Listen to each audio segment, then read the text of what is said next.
The problem is, like, I could say, don't forget to subscribe, as season 3 is just around the corner and it includes my new haircut, but it doesn't because most of them were done before.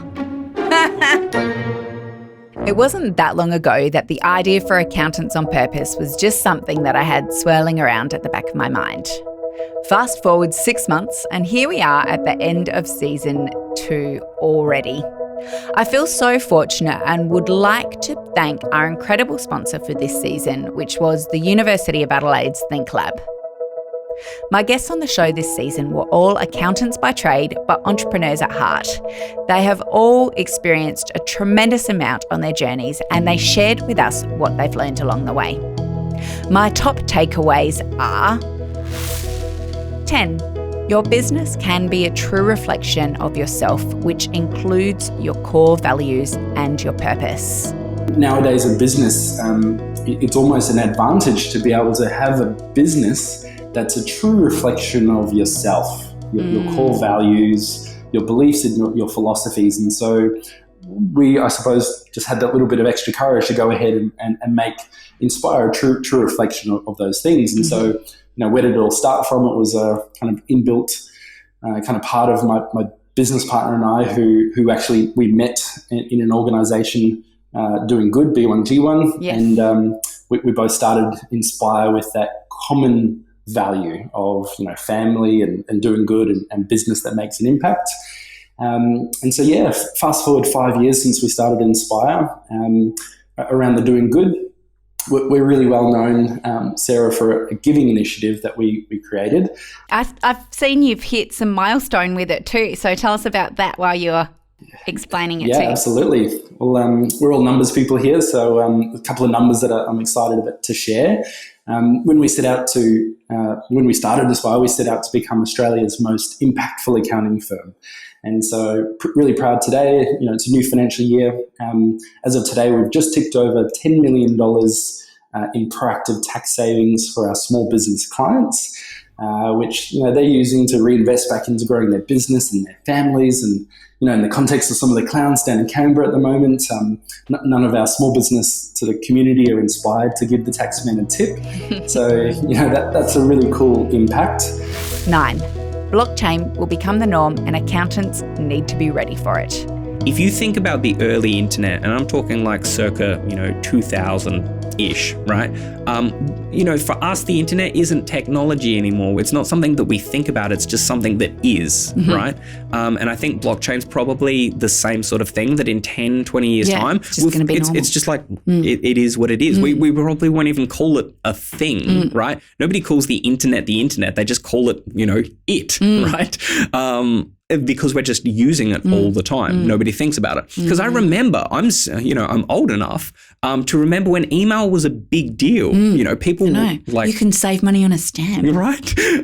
And I think when you kind of extrapolate that and go, blockchain is going to be the same thing. Yes. So I'm saying to accountants that they don't need to become experts in it, but they need to understand it.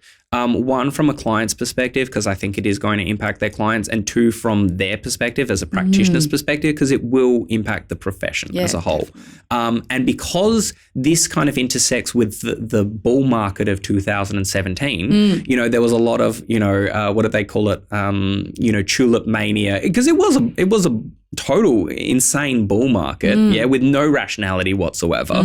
But so was the tech bubble in 2000, right? Where you had companies that actually had nothing inside them, listing on the NASDAQ for billions of dollars. What happened in 2017 insofar as crypto assets and blockchain was concerned was no different, right? And that's actually just a bubble. Yeah, it's a natural manifestation of the markets, right? And it's just going to happen on a shorter time continuum because back in 2000, how you'd find out about these sketchy, tech companies to invest in on the NASDAQ was through friends of yours in New York or something like that, or reading about it in the paper. The crypto bubble being bootstrapped off the back of the internet as a communication platform meant that everything happened much faster and louder and bigger and more dramatically, right? But that does not strip away from the importance of the underlying technology. And that's my current view of the world. 8. You have to understand your barriers in order to choose your best growth strategy. What's a good strategy for growth for a business? Or is that just giving away everything that you've learned over the last 7 years? No, absolutely not. Absolutely not. And there is, as you probably would expect, there is no one right answer, but there is a formula. So what I find a lot of businesses do is they start off with a strategy. They think, I got to get a strategy and then I've got to then use it to grow my business. Problem with that is that then they start hitting barriers that they didn't know, barriers that were invisible. So they hit these barriers and then their strategy gets rocked and their confidence gets rocked, their belief gets rocked. And the thing is, I think there's two types of strategies.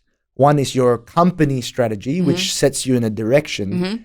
And if you're talking about strategies to grow a business, there are numerous strategies where you can grow a business, hundreds of strategies that you can use to grow a business. And I think if you're using strategies to grow, you can't start at the strategy. You got to actually look at the barrier. Because if you understand the barriers in your way, you can then choose the strategies. Get around them or over them or under them or through them. Get around them, remove them. It depends on what you really want to achieve. But you can decide, I'm not going to take this strategy because I've got way too many barriers. I'll take this strategy to start with. I'll grow to this extent. And then I'll go and then take another strategy to my next level of growth. So people start off, I think, doing the wrong thing by picking out a strategy randomly. If you know the actual barriers in your way, then you can pick the right strategy and you don't have to then recreate the wheel and try and think of this wonderful strategy. All you have to do is pick one that has already existed, because think about it.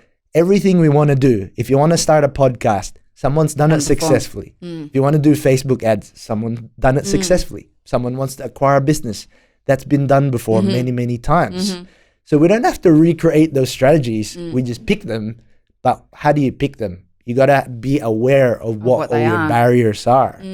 So that's the way we look at growth anyway. And that's it's a systematic way of doing it rather than a random kind of way. 7, being an optimist can help to sell the vision, but a good accountant is very valuable. I read somewhere that you said that to be successful, you need to be an optimist. Can you explain that a little bit more? Yes, I think what I've seen is some of the most successful entrepreneurs can sell the vision. Having said that, I'm not an optimist. I'm an accountant, so I see all the problems. And risks. And risk, but that means I can't sell. You need both. So what I've seen, like I said, our CEO raised several $1 million of capital, pitching to several hundred potential investors. He was magnificent in networking and selling the vision. What I saw, he never said anything negative. It was all like the potential, the upside, to get people excited and how to connect with those people and make them feel good about themselves so that they would invest in you. And again, Steve Jobs was another one who had the same thing. And what I've seen they do is they convince themselves first, so they have no doubt. And when they're talking to you, you see someone with extreme confidence and you believe them. Steve Jobs was known to have something called the reality distortion zone, where people who would listen to him would say, wow, that's really exciting. And then when they were away the next day, they said, oh, that doesn't really make a lot of sense. But he was that charismatic that he could sell the vision. Having said all of that, I've seen lots of the optimists that start companies go out of business. Because they're not realistic. They're not realistic. They run out of money. They can't analyze what is a good investment, what's a good idea or a bad idea. And this is where accountants are really valuable. A good accountant is very valuable, and I think they're often underappreciated. You need a team of diverse skills, and that was the key to Your Amigos' success. We all had different skill sets, but we had a team. And an equal say at the table. Yeah, it wasn't, I wouldn't say equal, but we all had a say. Input. Yeah, there was input, and it was valued in the especially in the early days, that everyone came up with an idea, and it was very valuable to the company. 6, stay connected to your community and strive to help better people's lives every day. I had a lot of experience in agribusiness before I started my practice. Yep. And you do a fair bit of rural work as well. Yep. Do you think that's from your country growing up background? Dead set. Yeah, I love it. We got 2 or 3 regional offices that we visit. So over at on Eyre Peninsula, we've got 2, one at Woodner and one at Tumby Bay. Yes. We tend to steer away from where everyone else is in Port Lincoln and Whyalla, and busy. We just go to the people. Yeah. And then we got another one at Tintinara, which people say, well, why in Murray Bridge or Keith or somewhere like that? And it's just for those reasons. And the community, the community aspects that live in those country towns or those communities. I love hanging out there. I love being at the local footy club or at the pub, having a drink with clients or just the locals on a Thursday night or whatever it might be. And yeah, like I said, it's just a great sense of community. They're just really, really good people. So it's easy to do. It is easy. 5, the impact of having a purpose-driven business will outweigh the challenges. Yeah, about 18 months ago at YouLegal, we decided to pivot in who we acted for. We used to act mostly for big corporates, and now we act for clients with a purpose that's higher than profit. So Cool. that has changed everyone in the team's perspective on coming to work, on what we do, and what we do makes a difference to people in the world now. And it has really changed everything. We're not looking at people's bottom lines in the same way you do, but we want to know that people exist for other people, for the world and for the planet. And it's a hard place to be in. So, because at the end of the day, people have still got to pay you for their services, and we want to make sure that we're being valued appropriately. And we might do more here or there, but one of the challenges I do find is that you're working with people who have just some strong purpose, and you want to be there and help them and guide them. But then realistically, there's no way or means for them to fund the investment in your services and other services as well. So that I find that can be a challenge, and we're trying to figure out how we can go about doing that without just becoming a completely pro bono accounting firm and living on the streets ourselves. But I think when you have that, people know why they come to work then. They understand that. And there's challenges because you might have a really juicy client knock on your door and you have the conversation with them and you realise you're just not going to be the right fit, but you really want to work with them because it's going to be good work and you're going to get well paid for it and you're going to get great exposure and experience. But if you don't have those the defining purpose statements and characteristics of who your business is and what you stand for, you stand for nothing at the end of the day. 4, stay curious, be grateful, and let go of judgment. So, first of all, thank you for asking the question. And those are the 2 things, I think, or 3 things. One is, stay curious. The other one is just be grateful. I mean, there has never been a time like this. The things that we now can do are just staggering. And as someone said not that long ago, if you think, how did they say it? If you think today, the change is fast, just recognize it's the slowest it's ever going to be, right? In other words, it's just going to get, quicker and quicker and quicker. Faster. Yeah. And then this whole thing about, and I guess it's linked to gratitude in some way, but is this treasuring each moment. But for me, also part of that was to try and, rid myself of, that sort of judgment thing that, when we look at someone, we sometimes we have to catch ourselves, and we make judgments, the cover rather than the book. 3, set yourself up for success every day. What's a typical morning for you? Yeah, my morning, I'm pretty obsessive about my morning routine, to be honest. It actually takes about an hour to an hour and a half every morning. I usually get up around 5:30 or 6 without an alarm. But I actually really focus on 4 areas of my life. So physical, emotional, intellectual, and spiritual. Some people think I'm kind of over the top, but like on the emotional side, I'm sure you've heard lots of people talk about gratitudes. So I do a gratitude journal. I'm one of the few people that maybe goes to YouTube, and I actually look for an inspired, whether it's an interview or a story or something kind of motivational to really just be a bit of a spirit lifter early in the morning. Journaling Really kind of, I've got a long list of things I do. I mean, physical from, I've had back injuries, so I'm religious about back exercises, hydration, exercise. Like I literally have a list of about 40 things I do every morning. Wow. To set my day up for success. Yeah. 2, there's no such thing as the perfect time for anything. Jump in and don't let fear hold you back. Do you have a key piece of advice for people who are trying to get into the property market? Sure. So I think most people are after the perfect storm. They're trying to make sure everything ticks the boxes, which is 5 things. So effectively, they want high growth, they want high rental income, they want low interest rates, they want easy to borrow money from the bank, and they want easy to find property. Yes. And I've been investing for, I think, 26 years now, and I've never seen that situation. Where you get all 5. I don't think it will ever exist at any time. And so my thought is buy when you've got the deposit to buy and you've got the cash flow to look after it for the next year or 2. And you can get a mortgage today, you can get a tenant today, and you just lock it away and set and forget. And even if the market tumble tomorrow, as long as you can hold on for a few years, generally all of those drops then kind of even out over time. So it's never that bad. Yeah.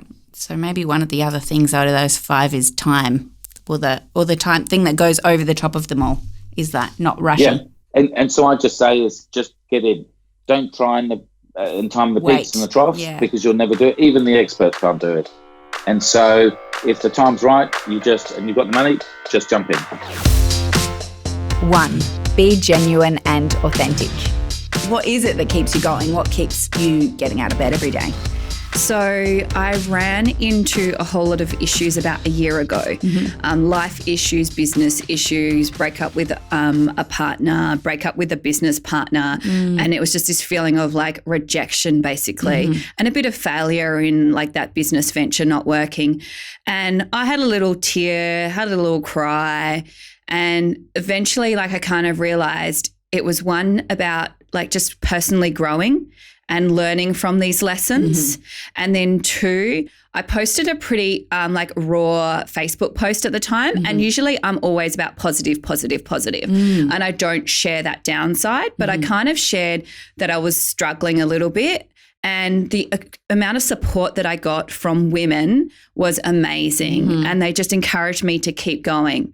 So I kind of feel like I'm leading and shining a light on just going for it, putting yourself out there as a businesswoman. And I feel like I've now got this community of women. Yeah, a sisterhood of women that I want to inspire, encourage them to go for it and to pursue their dreams. Then maybe having those more raw, authentic, this is going on and it's not great posts are important. Yeah, I think authenticity is really important. And I see it a lot in Facebook and social media. Like people just put up these lives and because I'm an accountant, I know what their numbers are in their businesses as well. And I know there's probably like a few fake people that think they're living the dream, look like with their laptop lifestyle. And it's like, behind the scenes, that's not actually happening. So I want to be genuine and authentic with sharing my journey. Yeah, cool. I think that's so important.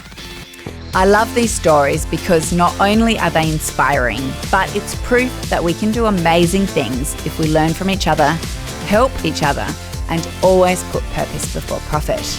Thank you for all of your support, and don't forget to subscribe as season 3 is just around the corner. See you soon.